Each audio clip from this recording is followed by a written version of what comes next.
goes. And there it is. Okay, zoom in. Yeah, that's what I like. That's what I like right there. Okay, here goes, everybody. Pack it in. Let's do it. It's the show, and it starts in 3, 2, 1. I want an all-expenses-paid senior trip to Paris. Right now, I want to go to the restaurant in Ratatouille, the one where the rat cooks. That's an animated film, Infinity. Rats don't actually work there. You expect me to believe one man done this?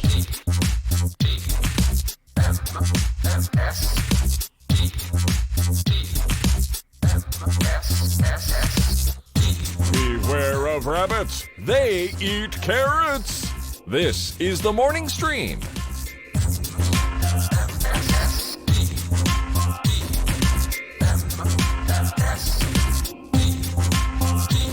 Hey, everybody. Welcome back to TMS. It is the morning stream for October 1st, 2019. Brand new month. Woo! We just hit reset on the month. That's And right. now That's right. A lot of football this month. Lots of football. You got your Halloween unit there at the end. that's right. Yeah. Got What else you got? Columbus Day. Yeah. We celebrate Gerard Depardieu's birthday. Oh, no, wait, not Columbus. That's right. We celebrate Conquest of Paradise is what we do. Yeah.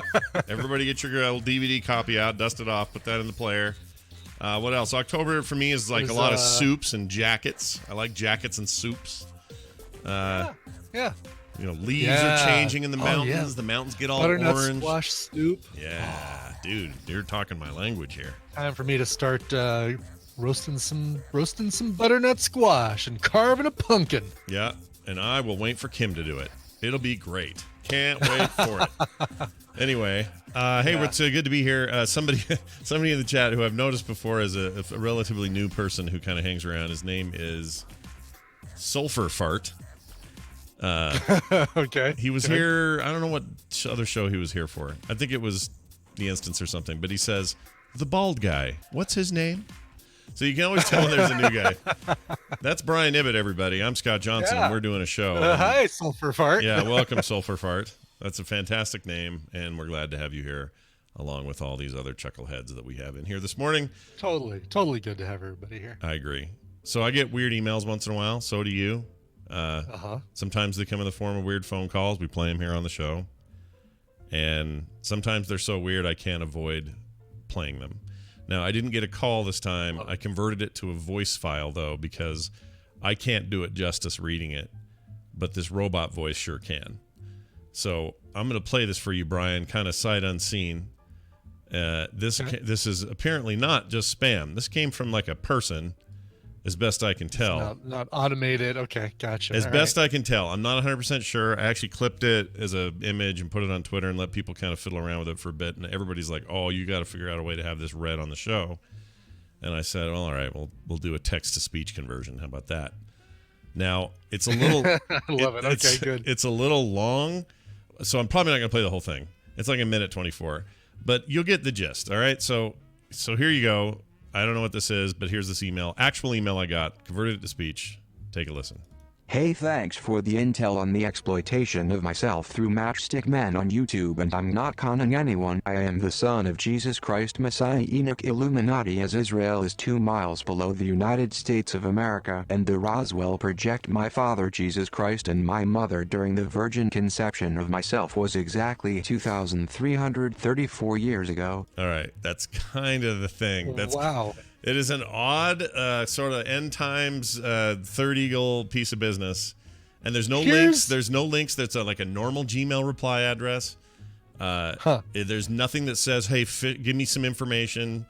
It's just this statement, and they bring up Matchstick Men, which we covered on Film Sack. Yeah, that's the thing. So like it's using some sort of what is it called, heuretics, where it looks at things that that you might be connected to online. Mm-hmm. A weird one to pick, like going back to Film Sack Matchstick Men, but yeah, kind of a little bit sounds like it would be Nicolas Cage's iPhone autofill. Like he's just constantly hitting the middle button on autofill and letting it choose the next word. You might be onto something there, but it really weird, and I just can't get it out of my head. But because normally when I get these sort of things, it's like, oh, that's a bot fishing for info, trying to get a bank account, trying to get me to give them my login, Google info, whatever. And I'm too smart for that stuff. But this thing was a paragraph without any links, without any dubious header information. Punctuation. Yeah. Oh, and I did a header trace thing to find out where it came from. Now, this stuff can be spoofed, obviously, but it says it came from Massachusetts, so it says it's from the States. Again, that could be wrong, but like all signs point to what the hell is this for? If you're not scamming, what are you doing? And I haven't been able to get it out of my head as a result. Now, the guy's claiming to be Jesus, and he's got all kinds of end time stuff to say later on in the call, but also he's super friendly by the end of it. It's the weirdest thing. So the first question is, would Jesus use Gmail? He'd use Jmail, all right? He used Gmail. Yeah, no, wait, hold on. This is good. This is a good question. If Jesus was here now, what services would he use, and which ones would he avoid? Would and he I think Yahoo? Would he Jesus at AOL.com? Oh my gosh! All right, that's pretty good. I can't think of a better one than that. He'd probably still use ICQ because it was the best it ever got. He'd think in terms of instant messaging. Right. He'd probably have an iPhone, but he'd unlock it. So it would be a gold. And he'd have no need. He'd still be on an 8. It's like, I don't need a 10. No, he would just I'm get Jesus, an 8. I don't need a 10. I don't need the full screen or the emojis. Yeah, they still sell the 8s. I'll just get an 8, he would say. Yeah. And then what else would he do? Hit me up on Friendster. Yeah. Yeah, he'd want to use older social networks. He knows that he knows Facebook is the devil's plaything. He knows Twitter is Lucifer's penis. What is up, YouTube? It's your boy Jesus. What is up? It's Jesus, and I've been to TwitchCon. Mash that subscribe button. Yeah, I don't know. What would Jesus? They always ask there's that old question. What would Jesus do? And I would like to ask it in that modern context. Would he use YouTube? Would he use Instagram? Would he be an Instagram guy or a Snapchat guy? Probably Instagram. It's a little more. I mean, we talked about iPhone, but would he be Windows or Mac? I mean, he might like the flexibility of being able to customize your computer to all of your specifications and be able to, modularly add to it to increase its power. Or he might just like the all-in-one ease of use of a Mac. Yeah. Or maybe he does this a lot. Maybe he comes down and goes, none of you are doing it right, and it's just Linux or something. Like, he's super into some weird. He's still rocking a Next computer. Something that got it right the first time and everyone just forgot about. So I don't know. Laptop or desktop. I think he'd be I don't need to carry a laptop with me. I'm totally a desktop guy. You think he's a desktop guy? Yeah. He'd want to stay pretty untethered while he was out and about, I would think. You know what I mean? Like, he doesn't want to always have his face in his phone. So what car would he drive? And I'm only going to use a wired connection. No Wi-Fi for the security. And I have a piece of blue electrical tape covering my webcam. It's also really good for my ping when I'm playing Fortnite. That's right. So wait a minute. What do you think he drives? What would he drive? What car? Let's see. Something reason. Is he hybrid? Is he full electric, or is he? See, I think he'd be smart enough to know that electric is people have this false sense of like, oh, if I'm doing electric, then I'm not burning fossil fuels, but actually a lot of fossil fuels are being burned to provide your electric. So he would know that. He would know that, and he would be. I'm gonna say actually that he's more. He's less worried about long distance travel than he just likes something just to kind of get around really close by. I'm saying Jesus is rocking a Vespa. Okay, and I'll bet yes, around town a little baby blue Vespa. Pastel blue. Pastel blue for sure. Yep. Yeah, and then. But there will be times where he'll just rely on the kindness of others to take him far places. So when he needs to go, you heading into town? Mind if I hitch a ride? So when he needs to go to Vegas to rebuke everybody, he'll hitch a ride with somebody who's going to Vegas, who's nice, and they say, "Oh, it's Jesus, we can take him. There's room." All right, final question: What Yes. You're in a car. Jesus has asked you to hitch a ride to Vegas because he's going to rebuke everybody. He called shotgun. Yeah, Right? he called shotgun, and he's going to set up. He's going to do it from the top of the pyramid, just so he can get as much, maybe the stratosphere. He's gonna put his bare feet on the dashboard too, right? He's gonna kind of recline his chair a little bit back, and he's gonna put his bare, stinky feet on the dashboard. All right, let's say that's true. What snacks? Right. Oh, geez, sorry, honey, I didn't see you there. What snacks does he bring to in the car? Sure. What's he into? He's bringing corn nuts and grapes. Okay. I was gonna say dried fish. Grapes because nice healthy thing to eat, and then corn nuts because there's that little nutty side. I was gonna say those little yellow fish. What are they called? Goldfish. Goldfish. Yep, and he would also have some croutons, a bag of croutons.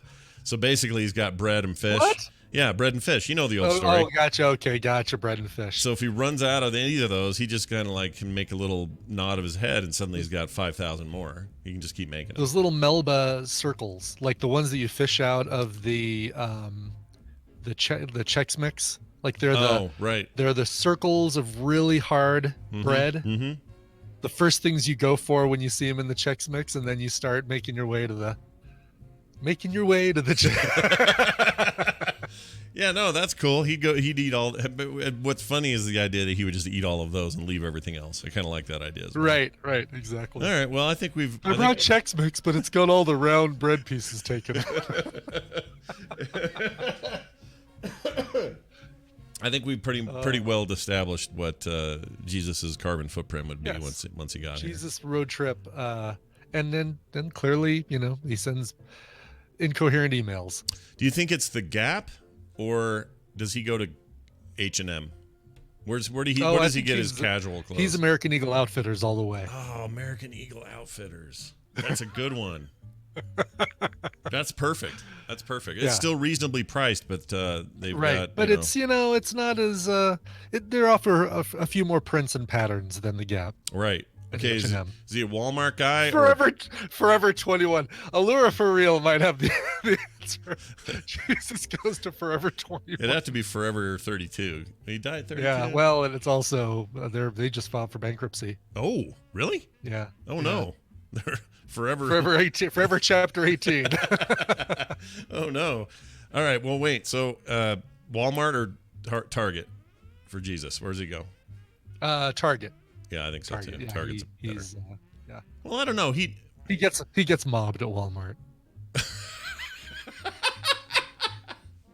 Well, they just got more fans at Walmart. People are just more fans. Okay. More fans at Walmart. All right, fair enough. The heathens shop at. All right, I like it. Heathens are at Target. His people are at Walmart. It occurs to me I'm going to get emails about this. It's fine. Go ahead and send them in. It's fine. I don't mind. Whatever. I'll take whatever you got. It'd be from people who've only been listening to us for a very short period, because I think everybody else is like, oh, these guys, whatever. Yeah. Dear Scott and Brian, my name is Sulfur Fart, and I have had it up to here. Dear Scott and Bald Guy. He did this the other night with the Instance or whatever show it was, where he was trying to figure out who everybody was. And sure. Who's the guy with the blue stuff in his hair? I guess Garrett doesn't have the blue stuff in his hair anymore. Not anymore, as far as I can tell. He's less blue, more brown. Just normal. So disappointed. I know. It was kind of a cool little Bride of Frankenstein little streak thing he had going on there. Yeah. I mean, Garrett's full of character. There's no shortage of character with Garrett. Mm-hmm. But that kind of was like if you don't know Garrett, it's the first bit of character that you're presented with Garrett. Right. You know what you should do? Is rock a little blue streak? No, better than that. You should go full airbender and put a blue arrow on your head. You know the arrow on his head? Yeah. You should paint that on there for Halloween and be the last airbender. The second to last airbender. Yeah. The next to last airbender. Yeah, that would be awesome. Just a big old blue arrow pointing forward, and you are blue. It'd be nice to have something a little bit different, right? I mean, I don't think I could pull off the David Bowie lightning bolt. I don't think I could do the airbender arrow. Is there something? Let's think about something that maybe isn't full on Kiss makeup that would be like I could make it my own. No, I guess not. If this is for Halloween, I've got to look like. I see what you're saying. You could This do would be a whatever. Halloween thing. Yeah, This but would you be could do like whatever that. you want. You could, you could be who you want to be. You don't have to. Well, I know, but I'm just saying, like, I was thinking kind of more permanent, like if not permanent, but like as permanent as a blue streak in the hair, not just like a Halloween thing. Oh, that reminds me about permanence. Nick wants to get a tattoo, and that's fine. Whatever. Yeah. Just fine. But and here's the cool thing. He wants to have it as a little tribute to my dad, who he didn't really know, but he likes to think about my dad a lot. So he wants to have a little reference in there of that sort or whatever, and that's all fine. And I'm not even sure what the final design is. But yesterday I hear him talking about what this place is charging him, and they want $400 for this little arm tattoo, this short little small arm tattoo on his thing. $400 freaking dollars. Now I understand that that's what you pay for good work, and that it's a good place, and that it's safe, and blah blah blah. I understand that. I know that's important. I get it. Sure. $400. My point is not that that's not worth it. My point is, why do you want one in the first place? Do you know that you could get 2 Switch lights for that price? Did you know that you could go and get just about anything for $400? It's not necessarily the fact that, oh my God, my son is vandalizing his skin.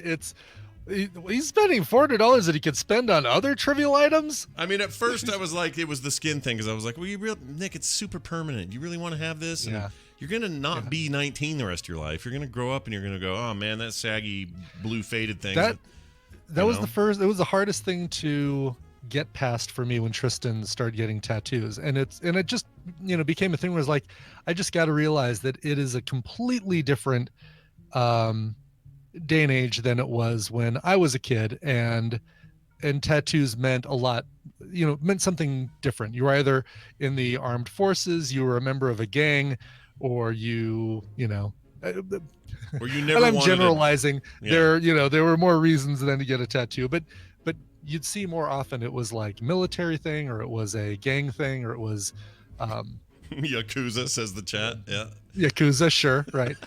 But these days it is more like it feels more, I don't know, closer to on a whim. It's something that I like right now, and I want to tell people how much I like it without having to. Which I think is almost worse, because at least those people were committing to their thing.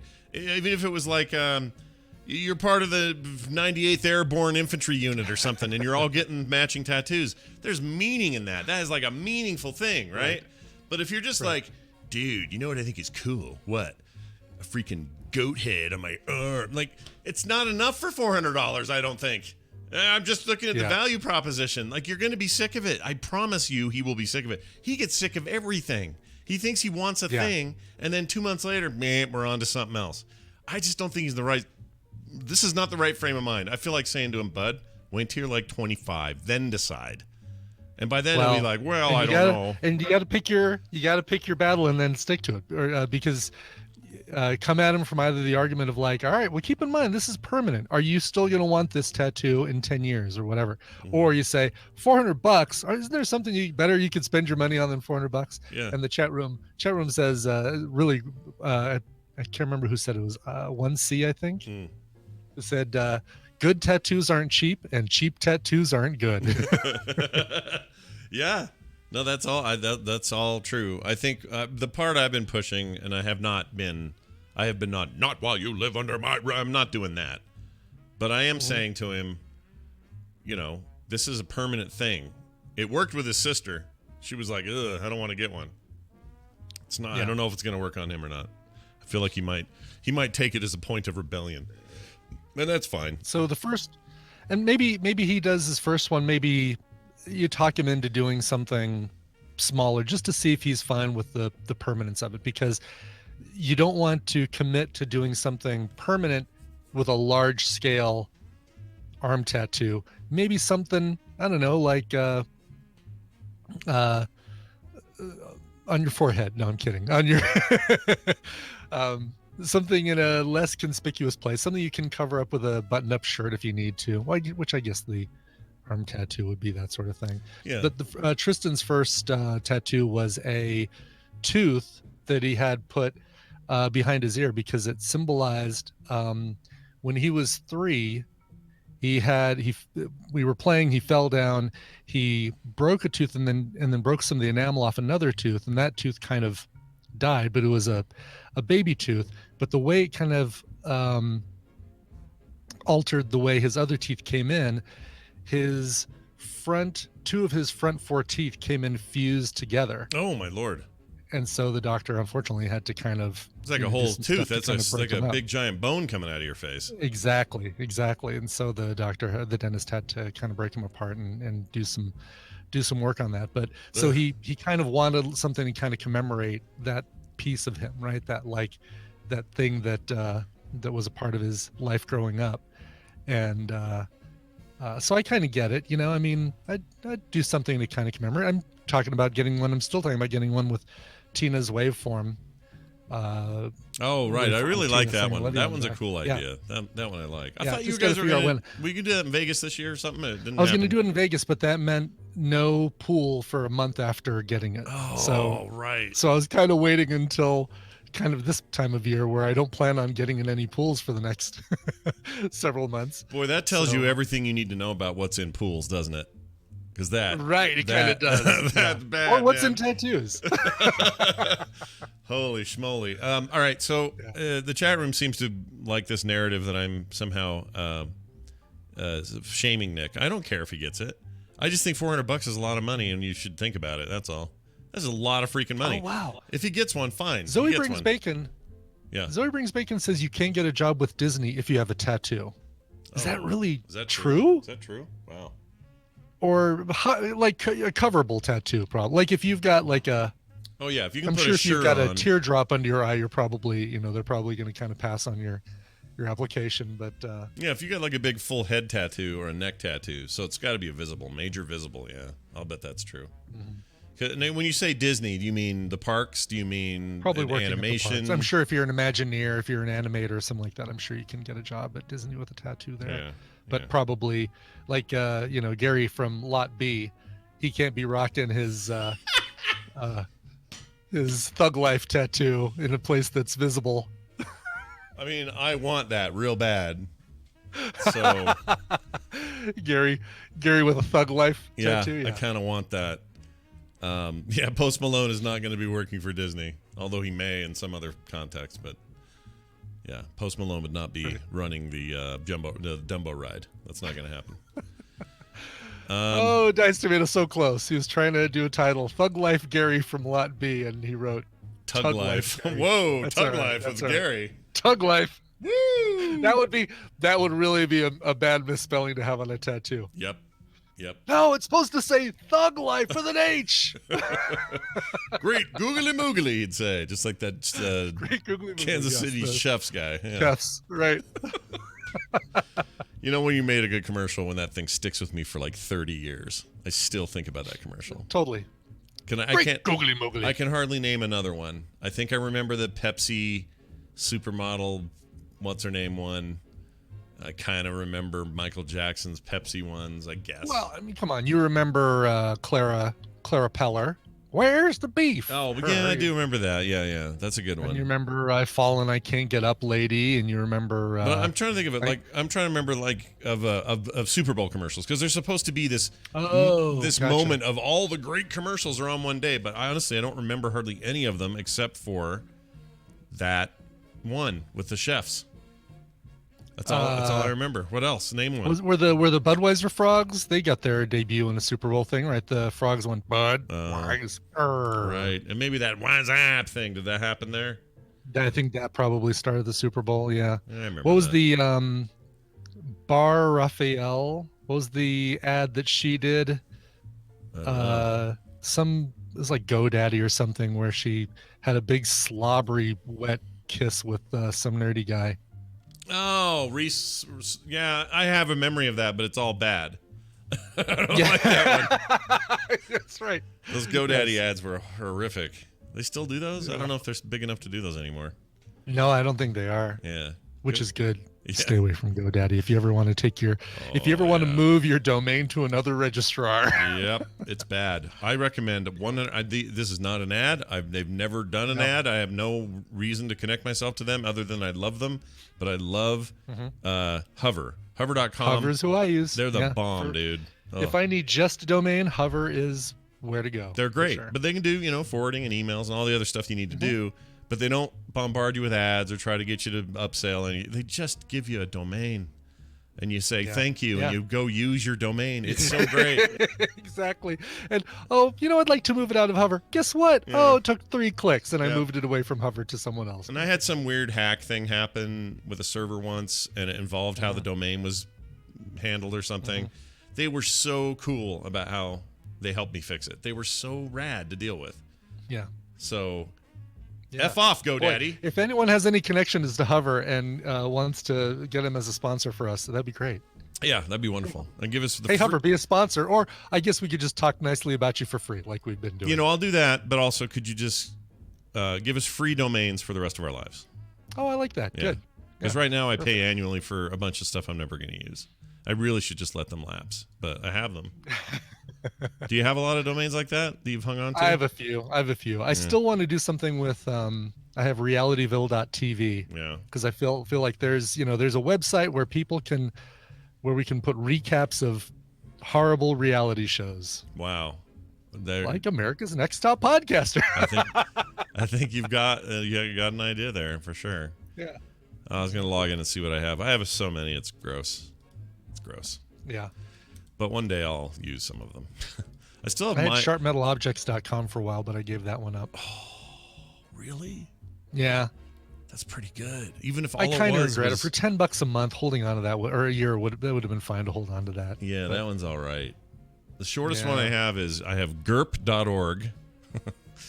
And I have mydrawings.com. I have newduck.com. And snorb.com. Sometimes I would just find dumb words that mean nothing. Yeah, the shorter the dumb word, the better. But it had to be a pronounceable dumb word. Like, can't be like XJV exclamation point 5. Yeah, it has to be like. Yeah, and this the thing is that I'm probably going to die with these, and then nothing's ever going to happen with them. But I still feel weird about getting rid of them. I don't know. Maybe I need to get rid of them. We'll see.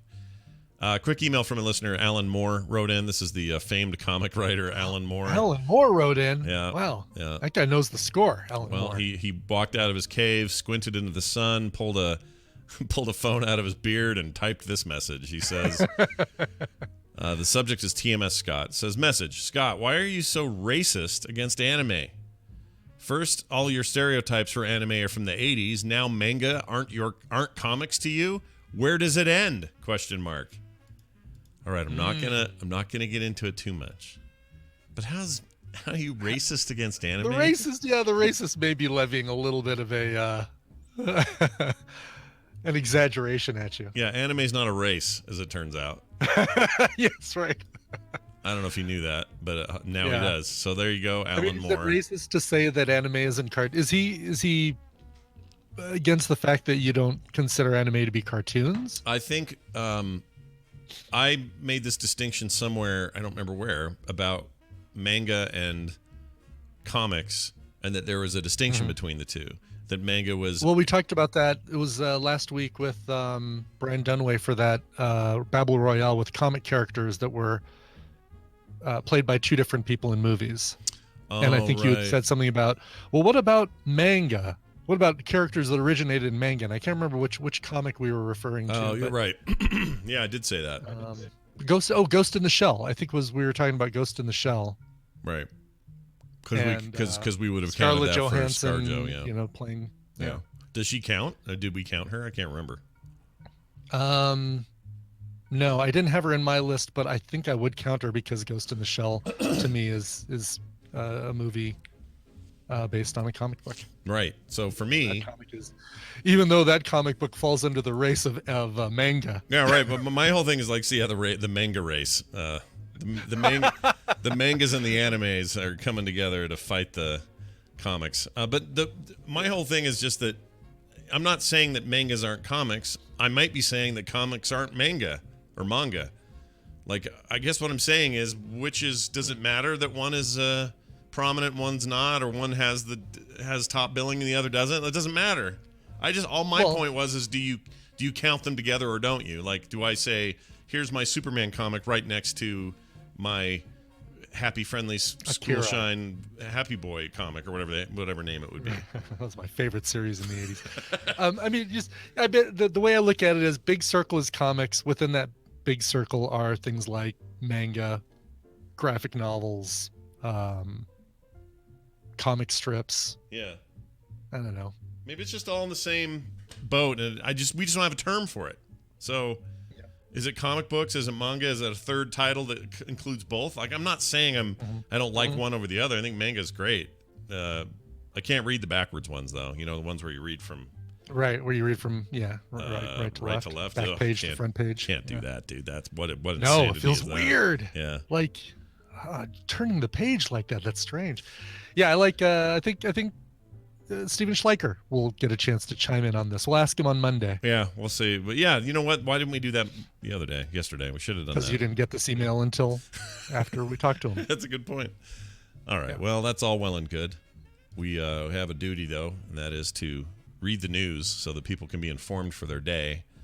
Not since Walter Cronkite has such a great job been done with the news than it is here.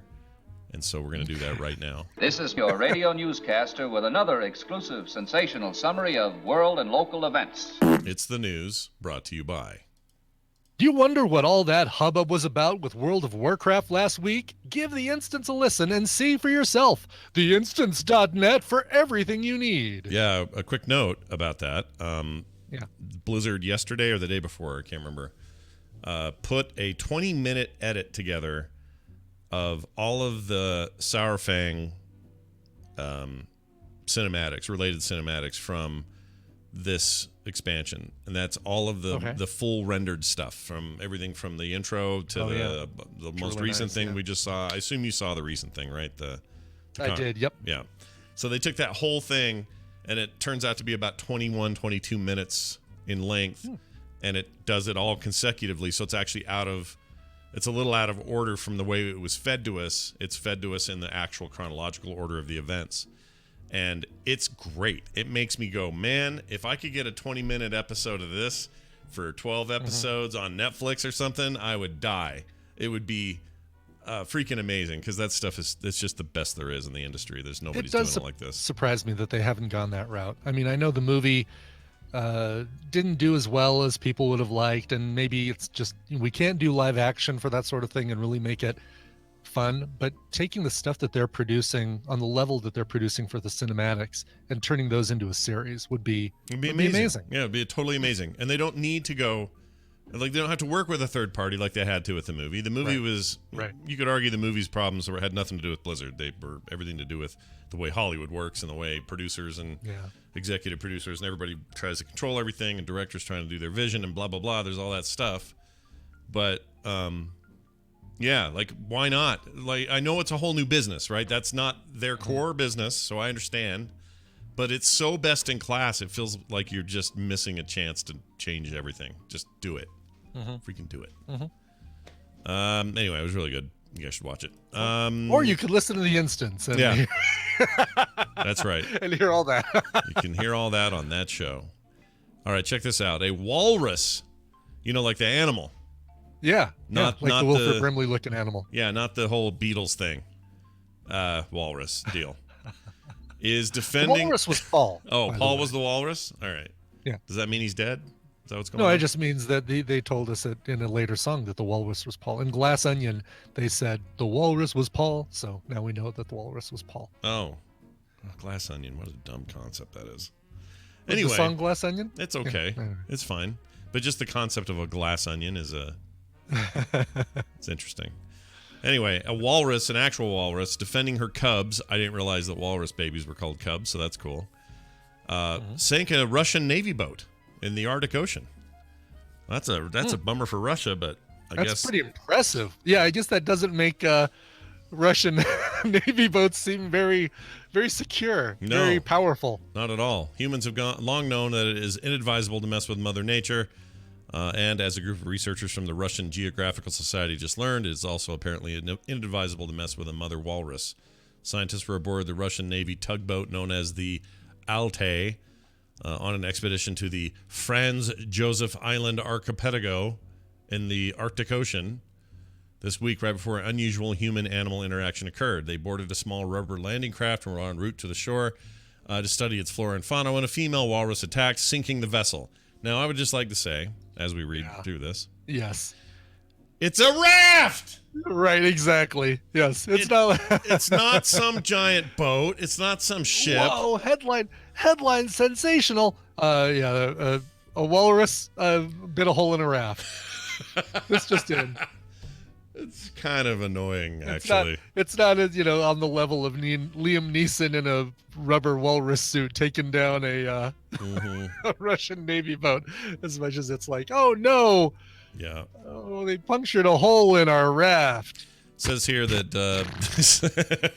it says, sorry, where was I? Serious troubles were avoided thanks to the clear and well-coordinated actions of the Northern Fleet servicemen who were able to take the boat away from the animals without harming them. So even then, they didn't really sink the boat. Right. They fished it out of the thing. So in your head, you're like, oh, it's at the bottom of the Arctic. No one's ever going to see that ship again. No, it's like a rubber raft, and it's now up on shore, and you probably even patch it and use it again. Dumb. Totally. Leninade says, is a raft not a boat? Okay, come on. A headline says, a walrus defending her cubs sank a Russian Navy boat in the Arctic Ocean. Yeah. The visual that headline is intended to create is not one of, all right, well, let's hop in the raft. Let's get over to the shore. Oh no, a walrus. Also, Dice Tomato says to him, no, a raft is just that, a raft. So maybe that's what that is. Like if you got a raft, it's a raft. You gotta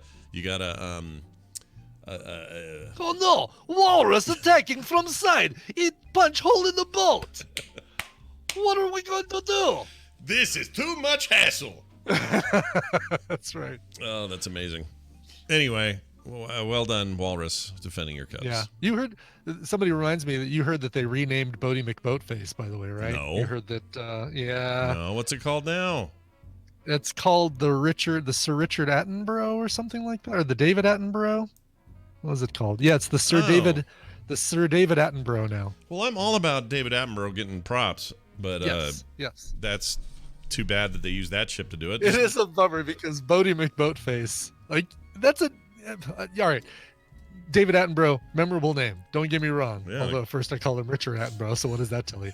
But Bodie McBoatface, that is a name you don't forget. Well, his brother Richard was in. Right, exactly. Yeah. It's easy to get those guys mixed up. Yeah, there it is. The Wikipedia article is even updated to say it is now the RRS Sir David Attenborough. Well, that's the lame. Royal Research Ship, or whatever it is. What did we vote for then? What was the point? Right, exactly. Can we turn everything over? Is there no permanence to our world, to our society anymore? Don't we get a say? Don't you ask for a new vote and ask us what we want? No. Exactly. Why does David Attenborough get a vote? Here we see a boat that was formerly called another thing, but now has my name on it. I love that guy. That guy's the best. His tweets. Please submit. Join my petition.org to rename the Bodie McBoatface after me. Hashtag Bodie Attenborough. The female is dancing, trying to allure the male into the boat. That guy's the best. He can never die. His brother died, and that's sad, but I don't want him to ever die. He should live forever. Does he have a Twitter? Because if there's not there needs to be a podcast where somebody just reads David Attenborough's tweets. Oh my gosh. That style. I think it is. I think he has one, but I don't think he runs it. I think somebody else does it for him, and it's all science shit. It's like, here's the... Oh, okay, so it's not like... Right. You should see the size of the burrito I just got at Chipotle. The female behind the counter showed interest in my desire for a burrito. Hot pink fuchsia plumage on the top of her head, pulled back in a hairnet, as is the custom. That's how I want it to be, but I don't think that's how it is. Yeah, probably not. He's the same age as the Queen. That's true, Zoe. You're right. He's a pretty smart guy, though. I think he knows what the internet is. I think he just probably, doesn't care. He probably just says, "There's no need." Twitter, whatever. Yeah, what does he need that for? It'll run. What does he need that for? He's got a boat. Yeah, he's got a boat. Wait, can we call it Bodie McAttenborough or something? Yeah, something like that. Combine it. Missed opportunity, man. McAttenborough face. McAttenborough face. David McAttenborough face. In a fair world, that would have been the deal. That would have been an option. Compromise, right? A yeah. little compromising on the internet never hurt anybody. Always compromise. All right, here's a good one. Right. A woman, Israeli woman, mistook wasabi for avocado. It looks a lot like it, It's just a little green deal there. Little green pud. Yeah. Mm-hmm. And a little green pud. Green pud. I loved that show when I was a kid. Loved Little Green Pud. It's so good. Yeah. Watch it on Netflix now. Do you remember, was it Artie Johnson who did the voice of Little Green Pud? Yeah, it was Artie Johnson. Artie Johnson? Wow. That was a great poll. Artie Johnson. I haven't heard the name Artie Johnson in so long. I can't even remember what Artie Johnson looks like. Hold on. Oh, sure you do. Yeah, like the blonde bowl haircut. Oh, there he is, the little dude. Yeah. Yeah, laughing. Yeah, laughing guy. He did the German guy that made people laugh. On laughing. Yes, we're all old here. Yeah. Tattoos are evil, and we love Artie Johnson. Whatever. I mean, that stuff was from before our time, like mid '60s. We weren't even born, but for some reason, I felt like we got a lot of reruns of that when I was young. We did. Yeah, we totally did. Yeah, I think that's what that was.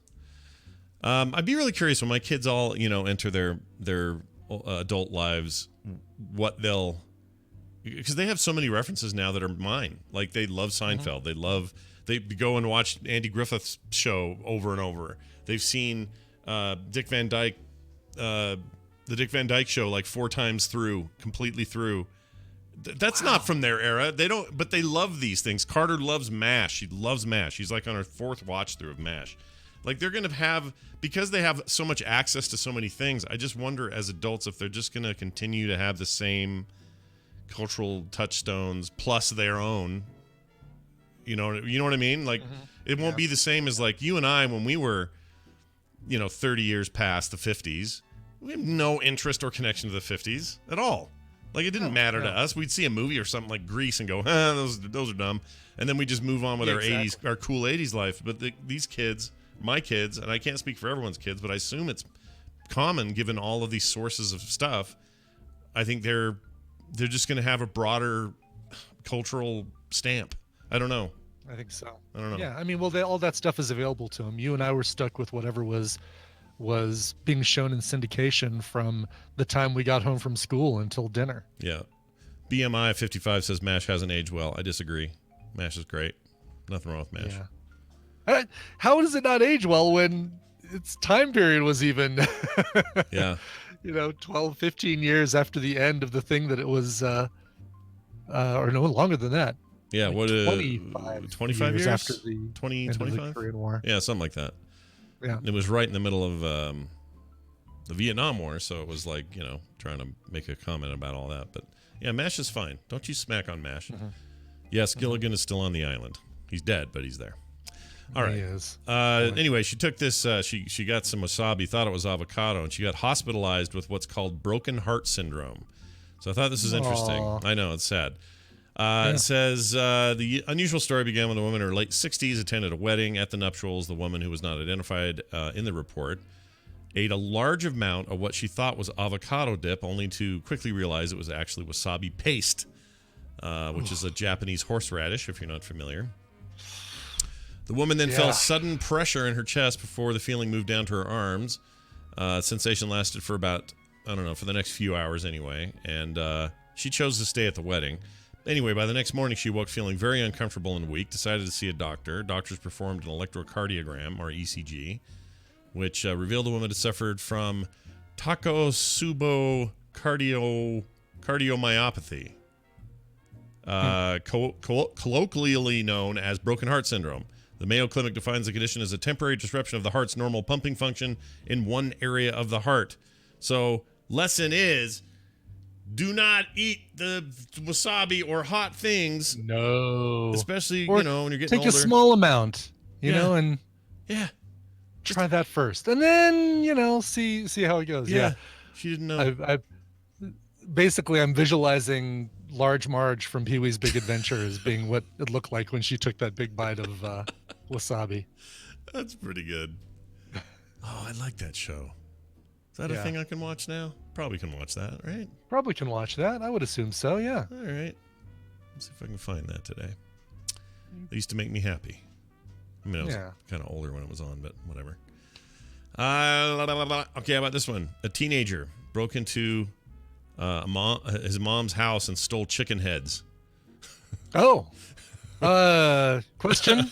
Yeah, you got a question? There in the back, Mr. Brian Ibbett, is it? What's your question? Why did his mom have chicken heads?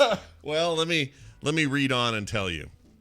18-year-old man was arrested for charged with breaking into a house after he allegedly broke into his own mother's home and stole money and groceries, those groceries, some of which were chicken heads. This happened on September 9th, but the arrest was just made Thursday in Ellen Park, wherever that is. Esselen? This is in New Zealand, I believe, is where this is, right? Ellen Park. That's where we keep all our chicken heads. So wait, you're Australian and you're New Zealand. They're the same. It's just over the water. I could get there in 2 shakes.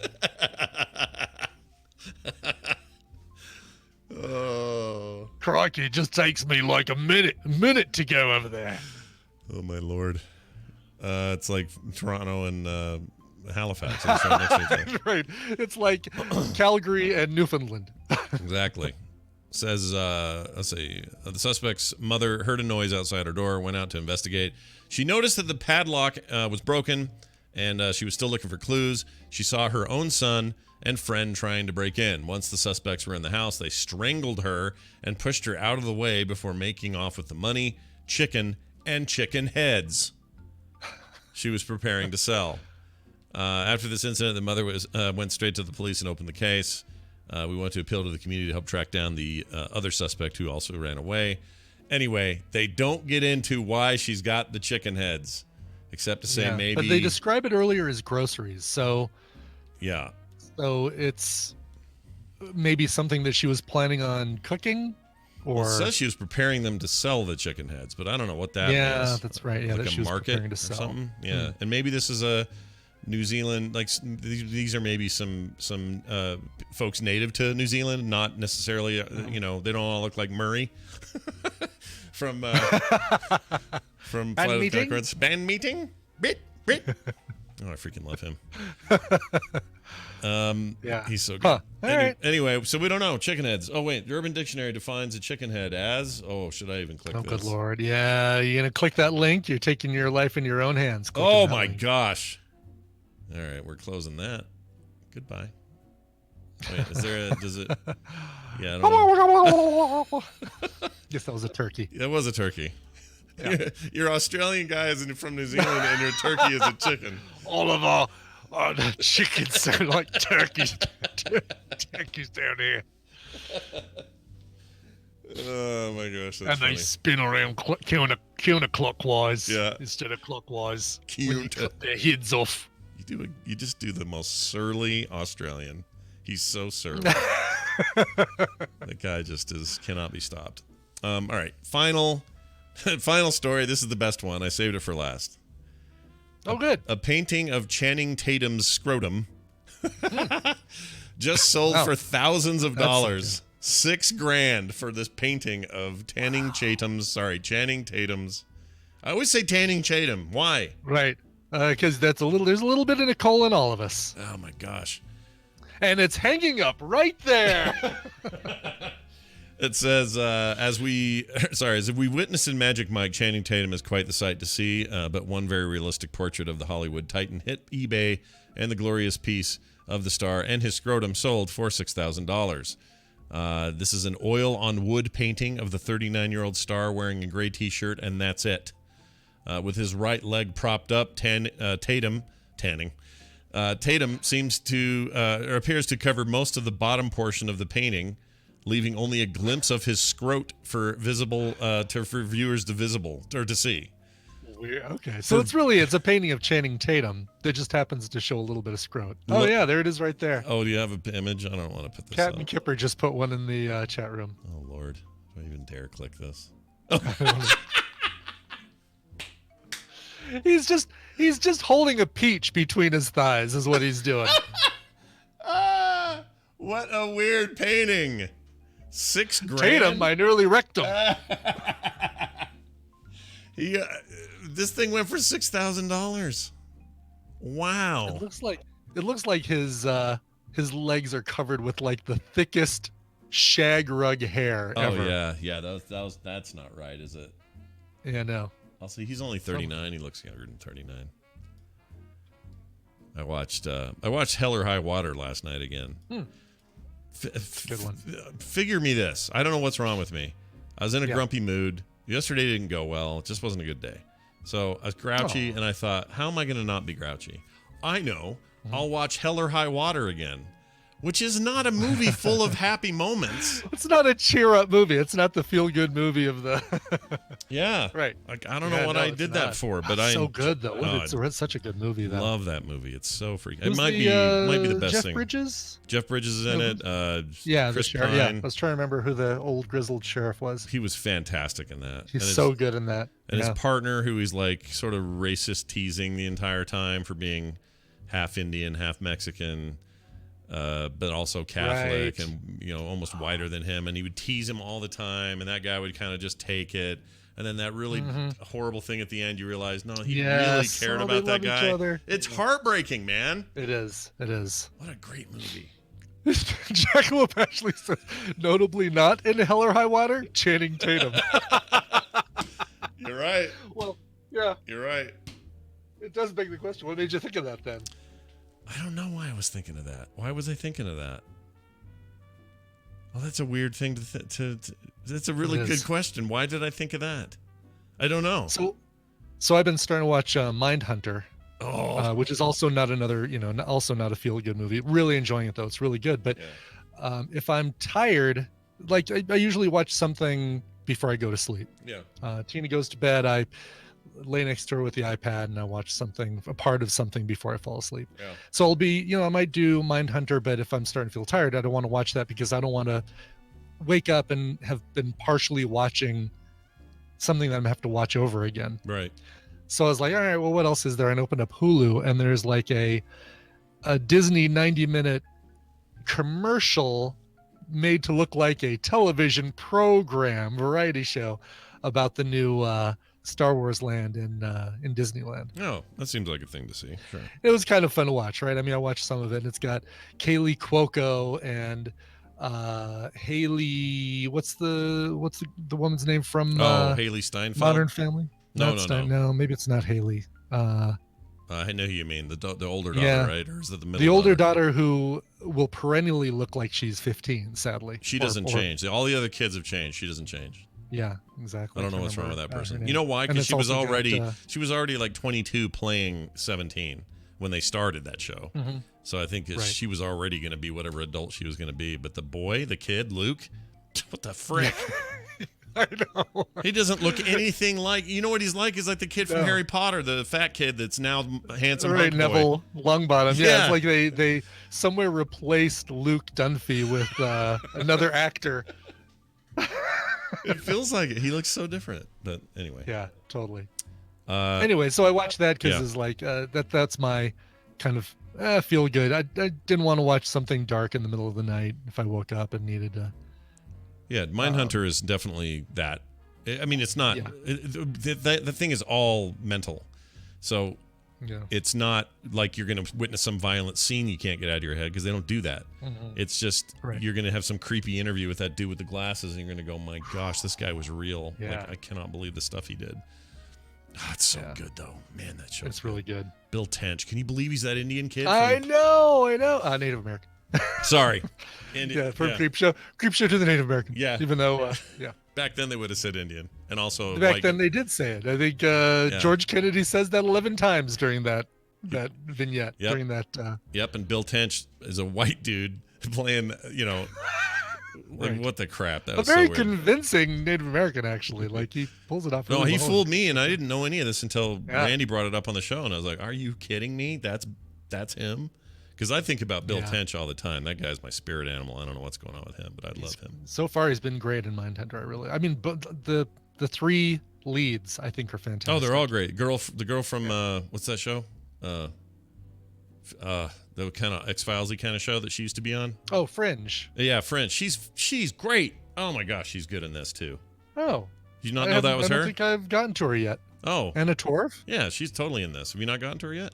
I have not gotten to her yet. Oh, I guess she's a couple, 2-3 episodes in. Yeah, I'm halfway through episode 2. Yeah, she's awesome in this. Very, very good. Yeah, cool. Let's take a break. When we come back, we got Bill coming in with some making things. I also have a little something I got to read him, and then also jury after that. And it's funny, right after we talked last week where we were trying to ask, what do you think the chances of impeachment actually happening? And jury said, oh, I don't know, blah, blah, blah, whatever. And then like an hour later, it happened. So now we're in a whole nother world, and we're going to talk to him about that, try to make sense of it. That's all coming up next. Sure. Before that, though, a break with Brian and a song he brought. Yes, this is brand new EP. As a matter of fact, Henry Chadwick, who you're going to hear in just a minute, kicked off his tour last night in Santa Cruz, California, to celebrate the release of this brand new EP called The President of Make Believe. Whoa. Big thanks to Swoon City Music for this one. It's available on all digital streaming services, so you can go check it out. The first song that we're playing from this is a song called Awake, or the single that we're playing from this is a song called Awake. This is great. This is some really, really cool, clever power pop. And don't let the word pop in power pop make you think that it's along the lines of Taylor Swift and Ariana Grande. Power pop is a completely different thing. The likes of Nick Lowe and Dave Edmunds and Elvis Costello and people like that. So check it out. Power pop. Here is the song Awake by Henry Chadwick. You have meddled with the primal forces of nature, Mr. Beale, and I won't have it! Well, let's see. Dang.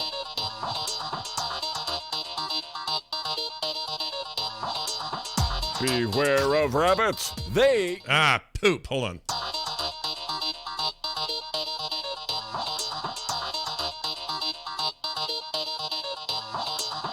I bought the kind of beans you have to soak overnight. These had better be the best goddamn beans ever. Wow. Yeah. That was something, right? That was something. I forgot I had it. It's some ancient file he sent. It doesn't even have the morning Best stream part in it, beans but ever. it's pretty great. Yeah. Love Scott Fletcher. Hope he's doing well. He's been a busy boy, but I guess his daughter's at college now. Her dorm's covered in frog pants stuff for some reason. Aw, yeah, that's it's cool. super, super sweet. I think there's even a Coverville something there. I forget what it is. Some kind of. For as much as these shows we do are slathered with the voice of Scott Fletcher, I miss talking to Scott Fletcher. I know we got to see him in Vegas for Viva TMS Vegas, but yeah, for a hot minute this time. The we year need before, more interaction. I agree. We got to see him more. Fletcher's the man. We should go out and surprise him. And where is he? I forgot. In Illinois. There you go. All right. Well, there you go. Now, join us while I do a thing I should have already done. Hold on. I thought I added Bill. I hadn't. Now I've added Bill. He's coming in. Okay. Coming in hot. And we're going to talk to him. We'll see what he has to say about stuff. Here you go. But Bill just isn't thinking about danger. Nope. Instead, he's thinking about making cool shit all the way up in the Pacific Northwest. That is the state of Washington in areas around Seattle. So I'm doxing him for no reason here. I don't know why I'm doing that. Hey, Bill Duran, what's going on, buddy? It's good to have you on the show. Good to be back. I wanted to talk about tutorial videos today. I am going to totally let you do that. Before I do that, though, I'm going to read an email we got as a follow up from last week. Do you want to hear this real quick? Check this out. All right. Daniel Harris wrote in. He said about your TMS Photoshop alternatives discussion. We were talking about different things people could get that were not part of the Adobe thing or reasons to get the Adobe thing. And he says, "Hey Scott and Bill, a few days ago, Bill and Brian were discussing Photoshop alternatives. Today I saw that there is a new Humble Bundle Painter bundle that is at the $25 level. This includes Corel Painter 2019, Locked Content, Pinnacle Studio 23 Ultimate, and Paint Shop Pro Ultimate, along with a few others. What experience do you have with these programs? Do you recommend them as alternatives to Photoshop? I've used Adobe Suite for photography, photo editing, and illustration for years, but the inherent cost to Adobe is making that more and more difficult. Let me know what you think." My experience is those are all great, especially Painter. Corel Painter 2019 is one of the best paint programs there is, but it is definitely skewed towards like painting, like straight up like I'm doing portraits or I'm doing landscapes or I'm mimicking, canvas style painting. That's its focus. But you can do a whole lot of sort of Photoshop-like stuff with it, and it might be a good alternative. Bill, have you had any experience with that stuff? I mean, a long time ago, I remember using Corel Draw for like vectors and stuff. Yep. And Paint Shop Pro and those, but I haven't used those for a long time. Mostly just because I'm the guy who just pays for Adobe. Right. Right. You're the one. Yeah, you're the one. I'm the one too. I am too. Yep. We're bad examples because all three of us have business reasons why we need the thing, and for good or for ill, Adobe stuff is sort of the standard. Like it's the professional standard. So you do what you can, but if you're looking for alternatives, they're definitely out there. So I would say those combined with, and that price is really good. $25 is great. And that's limited time, so you want to go check it out at Humble Bundle. But for me, the choice is between those and the Affinity line. Those are really great, and they're single price products. You don't have to pay a subscription for them. All right. Anyway, Bill, back to it. Tutorial videos. Right on. Give us the heat. What do you got? Well, it's cool. A couple weeks ago on Twitter, people were sharing how much YouTube videos had helped them learn how to do certain things. Because there are lots of tutorial videos out there. In fact, that's mostly what I do every day as I film tutorial videos. And I always encourage people, like, if you know how to do a thing, share how you do that thing so that when other people want to do that thing, they can learn. And video is such a powerful medium for that because you can show people what you're doing. You can also tell them what you're doing. And on YouTube or on the internet, you can include links to all the stuff you used. It's so powerful and so useful. I always encourage more people to try. So today, I've got some tips for anyone who wants to start making their own tutorial videos, right? Cool. Not just YouTube videos, but specifically, you got a thing you know how to do and you want to teach people how to do it. All right. So, first of all, you got to figure out in your video, what is it your viewers are actually going to learn? So if you're teaching them how to replace the alternator on a 2004 GTI VR6 car, then by the end of that video, whoever watches should know how to do that. I use that as an example because I had to look that up to replace the alternator on my car. Yeah. Turns out I watched the video and the guy was like, "Hey, first step, take the bumper off your car." And I was like, "Wrong. First step, I'm going to take this somewhere else and have them do it." But at least the video gave me an idea of what I was getting into before I bought any tools, before I started taking stuff off my car. So in your tutorial video, you want to make sure your viewers know what they're getting themselves into. Be very clear. What are they going to learn? Right. And then another one, and this is one we do all the time, before you start filming any tutorial video, write an outline that covers every step you have to cover.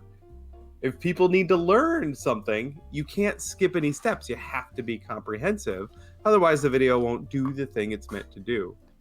So before we start any build video, any tutorial video, we literally sit down with a pad and paper and we write an outline for every single step so that we know what we need to cover so that we can accomplish our goal. That list, that outline becomes pretty much like a shot list. I know which shots I definitely do. Exactly. Yeah. It's not so much a script like you would just read from it. I used to do that, just read from a script, but it always sounds so wooden and Like Yeah, I'm reading. no, from I a guess piece I of mean paper. more like a shooting. Yeah. What do they call those? Like it's I think just a directors shot have that, list. like a shooting order, shot list. Okay. Yeah, something like that. Yeah. But then we can like literally cross things off the list as we film them, because like you may start a tutorial video, you may start filming it today and finish filming it 3 months from now. And you can look at that list and be like, oh, here's what we covered. I don't need to go check all the footage. We stopped right here. I can pick up and keep going down the list. And then the end product will still be cohesive and still make sense. The last thing you want to do is have to go back and film another thing on a prop or something you were building that's already done because the video didn't make sense because you skipped a part. So that shot list is super, super important to us when we're doing our filming. Do you find, so this is a regret of mine. Every time somebody asks me for advice, they'll say it could be illustration advice, or it could be about podcasting or whatever, about hardware, or about process or whatever software. And every time they do it, I always go, I wish I just had a list of 10 tutorials that I've already done that I could just send a link to this guy. Instead, I feel like I have to tell it every time, because I also don't like just not answering these people or not telling them anything. Yeah. And so every time it's like, oh, you know what? I'm just going to do a tutorial on that. And then I don't. And then someone else asks, and I'm like, frick. Now I got to tell him again. And then I don't, I can't just copy and paste because his questions may be a little bit different or whatever. But right. This is good. This is a good reminder for me. And if you're like me or have stuff like this that sounds familiar or sounds similar, like just go, even if it's just to do that, even if it's just to have this in your arsenal to say, here's what I do right now. Or, yes, I do have a studio tour of where I work. Here's that video. And, it's great to just have them. And in your case, it's great because, you've got an audience who's going to soak that stuff up as much as they will any of your other build videos. In my case, it would have this double feature of being both interesting, helpful, and I guess the third would be way convenient for me later down the road when I need to keep telling people how to do a thing. Yeah. So here's what we do, and this is down the road stuff. Once you've got a bunch of like a stable of good tutorials out there, we have a whole series on making molds. We have videos that are specific on certain techniques like weathering or painting or masking or whatever. So I use a program called Text Expander that you write blurbs, right? So I might write a thing that says, hey, if you're looking for a good project to get started on, I made this foam knife from Destiny, and here's a link to the video and free blueprints.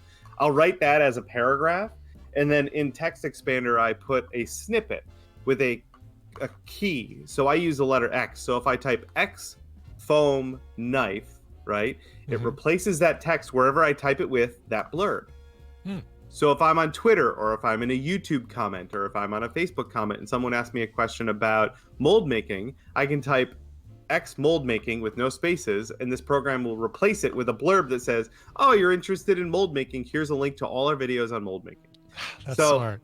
Yeah, so now that we have this stable of useful videos and we set this system up, I can actually respond to people in real time with the information they need, because I have these short codes that I've memorized. So X foam cannon replaces for the Destiny foam cannon video, because I've used that one a lot. So that's something, again, way down the road. Cool. Once you have a ton of tutorials, that's something to consider, because people will ask you questions, and if you've already made a video for it, that's never a better feeling in the world. You're like, I already made that video. I can send it to them. And here's a link. Yeah. I use Typinator for the same thing.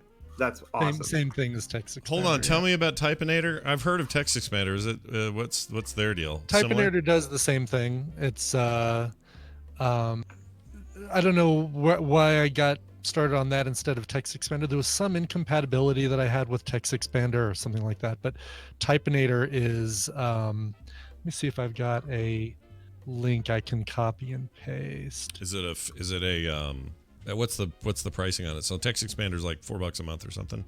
What is the this one is a pay once and you've got it forever. Ergonis, here we go. Here's a link.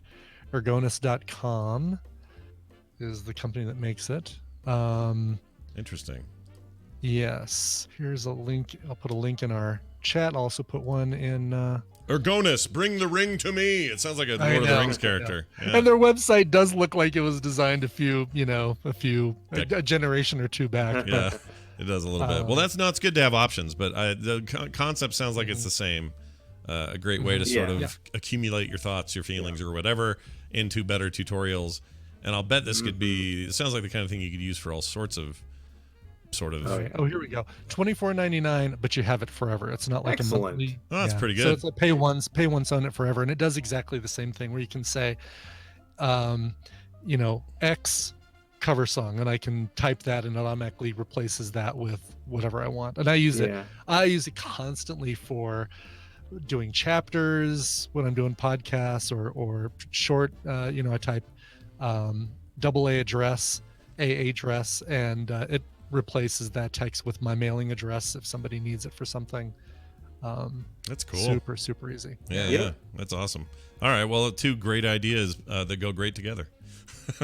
But that's great. Yeah. Go ahead. Yeah, I was just gonna say, back to the tutorial thing. Last couple of tips here. Practice in front of a camera or talking to a camera. You don't necessarily have to be on camera. It could just be your hands if you're showing how to do something. But practice talking to a camera, and then watch yourself or listen to yourself or have someone else listen to yourself. Like, film yourself explaining how to make a sandwich, something simple. Cut that video together, show it to a friend, and say, does it make sense? Like, if you didn't know what this was and you listen to it at the end of it, would you know how to make this sandwich? Yeah. Can you hear me correctly? Am I speaking well enough that you can hear what I'm saying? Am I speaking slowly enough? You want objective feedback from people where you know that you've hit your goal. Your goal is to teach people how to do a thing. So practice, make a lot of videos. And remember, this is something I learned from our buddy Justin. I think he did a panel on this that I went to at Dragon Con. Nobody's going to watch your first videos, and that's okay. Yeah, that's a great thing to get comfortable with early if you can. Yep. My first year of YouTube, I made 12 videos. I made one a month, and I got 200 subscribers in a year. Yeah.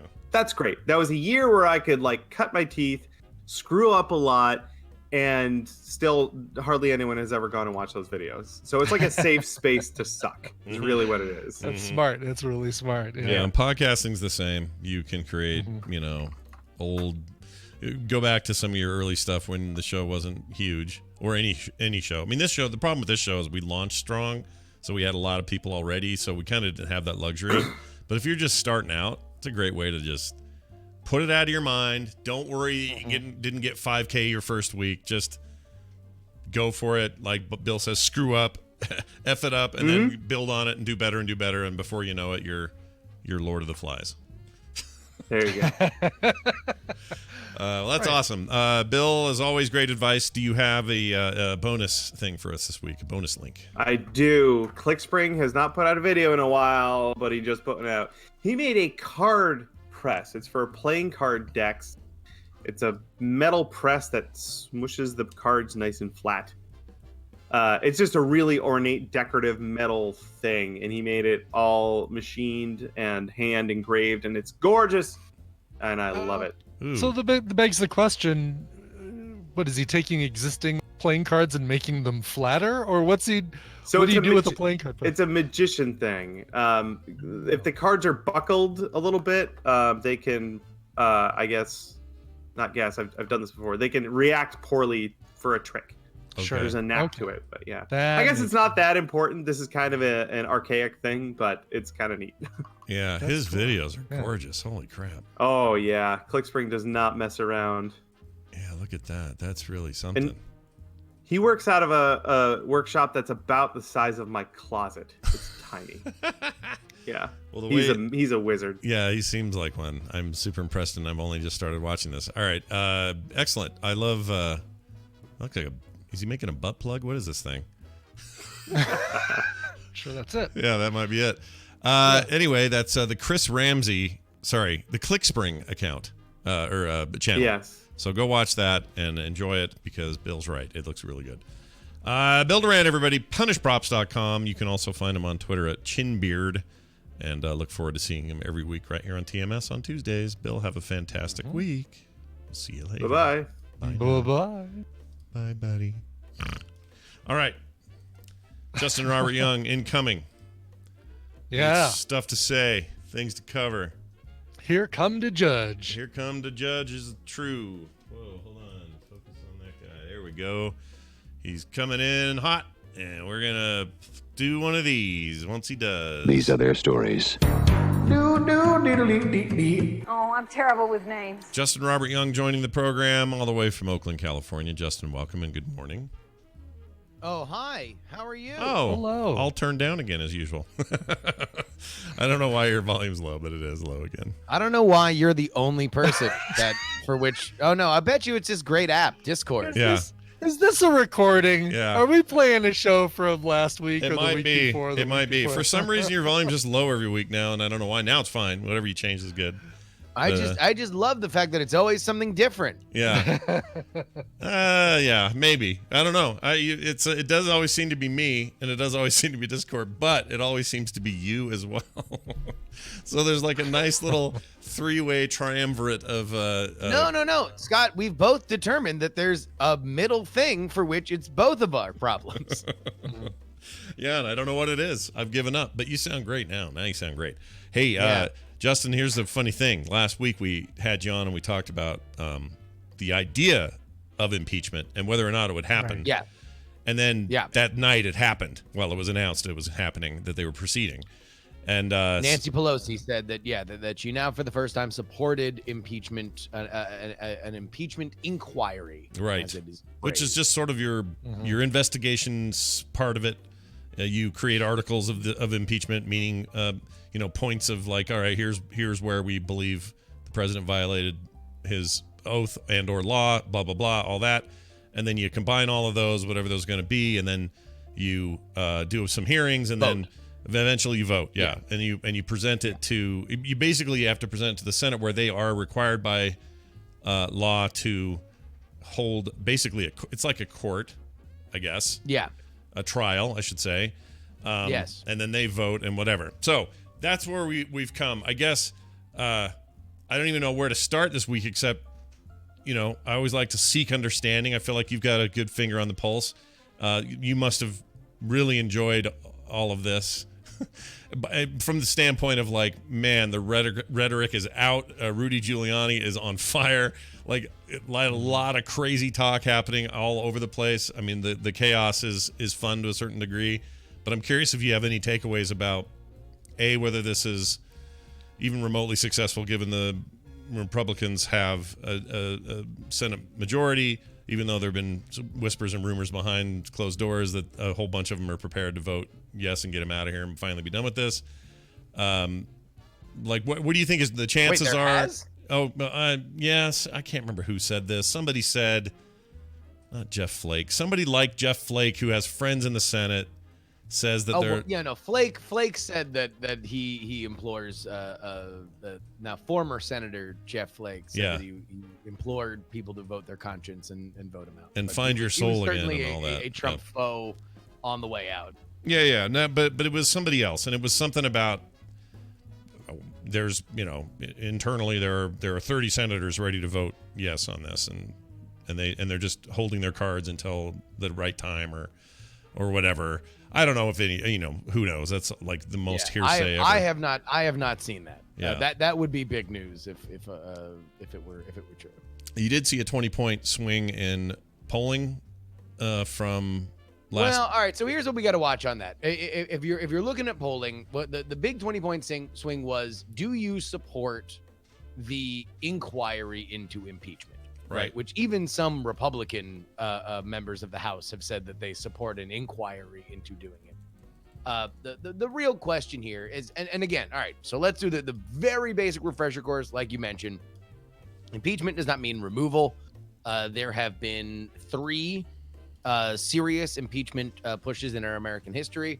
One with Andrew Johnson that was successful, but he was not removed. One with Richard Nixon, which was going to be successful, so he resigned. Mm-hmm. And one with Bill Clinton, where he was impeached but not removed in the Senate. Right. And so now we have this one. The point I made last time was that it was kind of odd to me that we spent so much time with the Mueller report that and that couldn't rate an impeachment push. But then this Ukraine thing, which happened in relative time, like 5 seconds ago, indeed did. What we have seen since then is it really is something that I find fascinating, because what the Democrats want is a steady drumbeat of this scandal widening. They want new news because, in my opinion, if it's just the news about the Ukraine thing, I don't think that that's enough to get them over the hump specifically for removal. They might be able to get impeachment because they've had the pump primed on impeachment now for a year and a half. There have been people who are willing to impeach him for, different stuff. So for this, it's like, okay, well, if we have to get Al Capone on tax evasion, then fine, we'll go ahead and get Al Capone on tax evasion. But what they have gotten is something that I think is favorable to their cause. You've seen the scandal widen a little bit. You've seen it now expand to, okay, well, how were these calls being classified? Was it an improper classification of the calls? Did Pompeo sit on the call with the Ukraine? Did President Trump, direct the Australian Prime Minister to talk to the Attorney General Barr?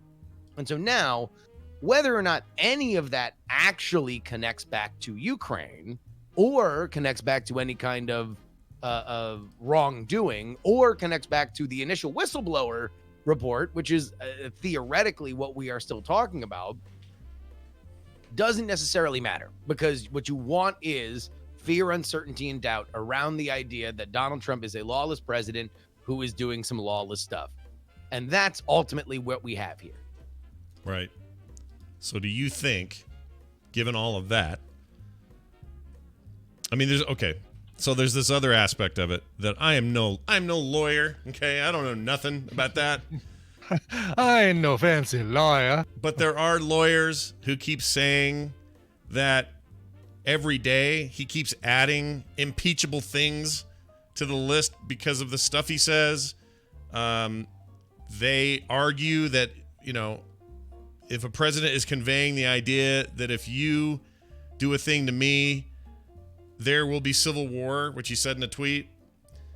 He did not say. He retweeted somebody saying. He said it. Like, look, you can parse around what, I guess I don't know. Does Donald Trump have retweets do not equal endorsements in his Twitter bio? But that particular one, he didn't retweet. He typed it all out, and then at the bottom gave credit to a guy. It's a similar thing, though. I mean, he's quoting somebody else. Okay, all right, cool. I'm not trying to pick at semantics. I'm just saying that's why I didn't say No. I know. I say cool because I don't know. Look, we've never been in this. Not like we can say like, well, how did we handle Thomas Jefferson's tweets? Like, right. we don't. We Well, no, but you can. But you can, from a legal standpoint, say how did we handle the things he wrote? Like that's part of his stuff. Like, this is a modern example of what he's writing. And back then it was something he wrote in actual papers that were then, passed around. So if he wrote in his diary exactly that and put quotes around it and then attributed it to somebody else, would we say that he wrote it? I don't know. I'm not saying I am. I'm saying lawyers are saying that. Lawyers are saying that every time he does something like that. To be totally honest, this is a situation where I'm going to tell you without irony that I am more of an expert on this than lawyers, because this is not a legal situation. Like, yes, you are going to eventually, if he's going to be impeached or removed, it will be on high crimes and misdemeanors, and we can point to a thing that says that. But beyond that legal definition of what a high crime and misdemeanor could be, this is not about a burden of proof. This is not the same situation where a lawyer would be employed. Yes, there will be a lot of lawyers involved in this, but this is a political process. And ultimately, either you have the votes on this or you don't. And right now in the House, the Democrats absolutely have the votes to impeach him. I think that there will, we're going to see how this stretches out throughout this month and next month. But the rumor is that Nancy Pelosi, Adam Schiff, and the Jerry Nadler and everybody who is the leadership in the House for the Democrats, they want to speed run this. They don't want this to last a long time. They want this to be voted on as soon as humanly possible. It's the reason why the intelligence committees are not going on recess like they normally would right now. So if between now and 6 weeks from now, there are more revelations, more outrage, and more of an element that that this is something that needs to be acted on immediately, then I think that it is an absolute slam dunk he will be impeached. Whether or not he will be removed, I think that is unlikely. I would still very, very, very much say he will likely not be removed. But, I mean, geez, if there's anything that we've learned over the last 4 years, or, I mean, 6 years really, is to expect the unexpected. Yeah. Well, I guess that's all I got. Brian, you have anything to add to that? No, I mean, I think, the thing that we need to be focused on, or that Democrats need to be focused on, is planting these seeds of doubt so that come election time, it decreases the chances of him getting reelected. And that's probably more the focus, or more the goal of the impeachment should be, rather than trying to get him out of office before then. I mean, that's a really dangerous thing, though, right? Really? No, not strategically. Strategically, it might be sound, but like, I don't know. There is like a thing that, like, and you guys know, in general, I tend to be a baseline optimist on a lot of stuff. I do think that we have a robust system. I do think that it will hold. But if I were to be like Alex Jones level paranoid, the thing that I would point to about any kind of crumbling republic is, like, we've had 4 of these in our nation's history, and 3 of them have come in the last 50 years. And 2 of them came within, like 20 years of each other. So it's like, that worries. It worries me that, especially if it works and he does get impeached, that we're just never going to see a president that doesn't face this. There's always going to be an oppositional Congress. There's always going to be a trying to find anything that happens, break in the armor that they can exploit, or that's a thing that if I were to indulge my cynicism, that would be something that I would say. So if you look at those other cases, all of those were second term attempts. This is different in that one way. Johnson was not. Johnson was first term? I didn't know that. Okay. Johnson was first term, yeah. Did he lose the next election, or would he stay in? I don't know if he ran. I think that there was something else that happened. But this is going to be a unique situation where we're this close to the election. We're this close. I mean, now we pay attention to this stuff on a level that we never really have before. So we're going to see. I mean, look, I put out a thing on my...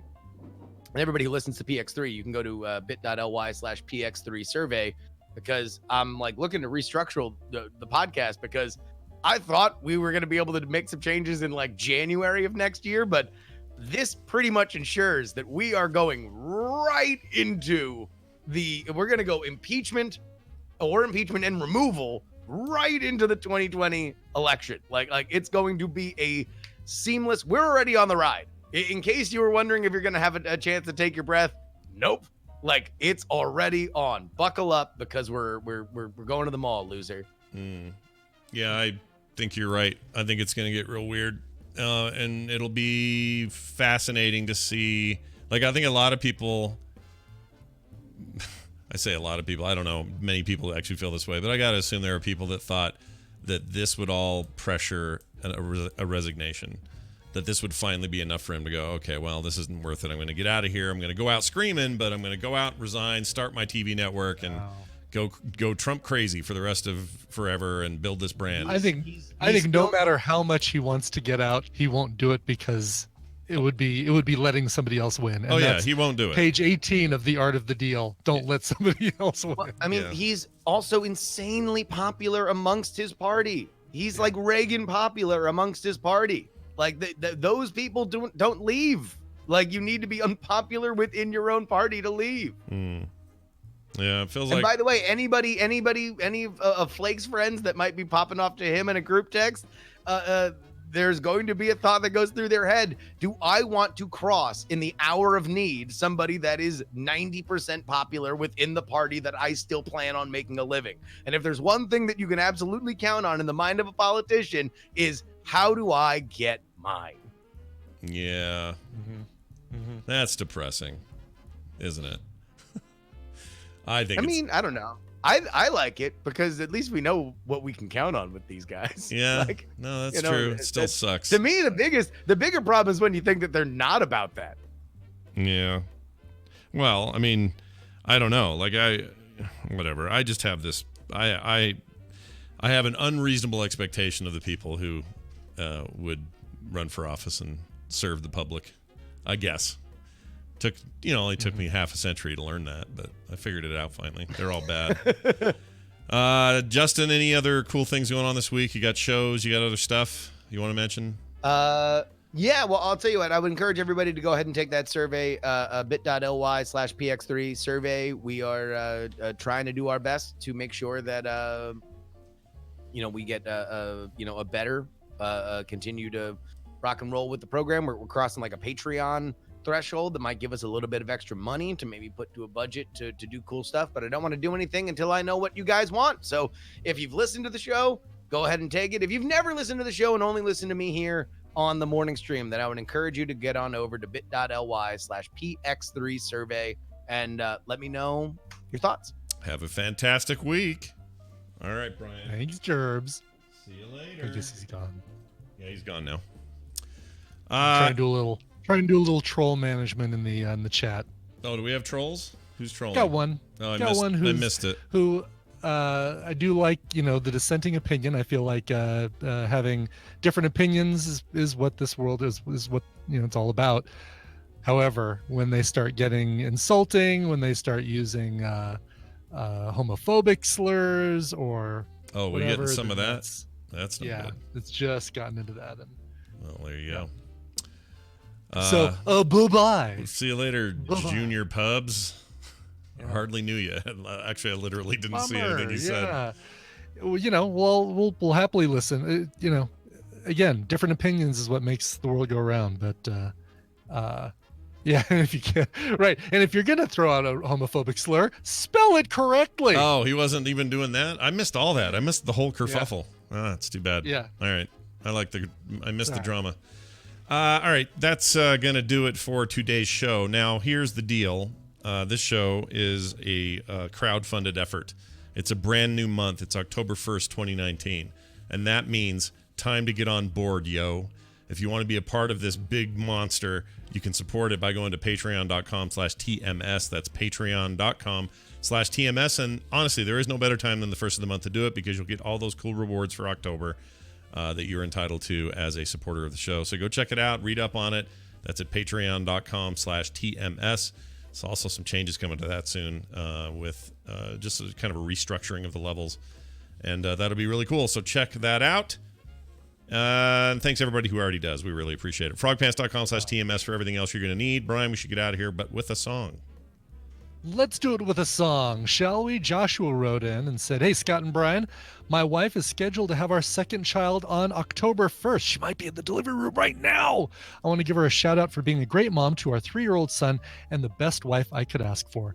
Welcome baby Fletcher Thomas to the world." Oh, sure, Fletcher. Name him after Scott Fletcher, the guy who doesn't even show up to record stuff here. He sends in, he phones it in. He literally phones it in. Yeah. Literally phones it in. Yeah. Signed, Joshua. No, congratulations, you guys, and I hope everything's going well. Keep us posted on the new baby Fletcher Thomas. Cute name. Joshua requested a cover of The Greatest Show from The Greatest Show Man. The Greatest Show Man. What's his power? Showman.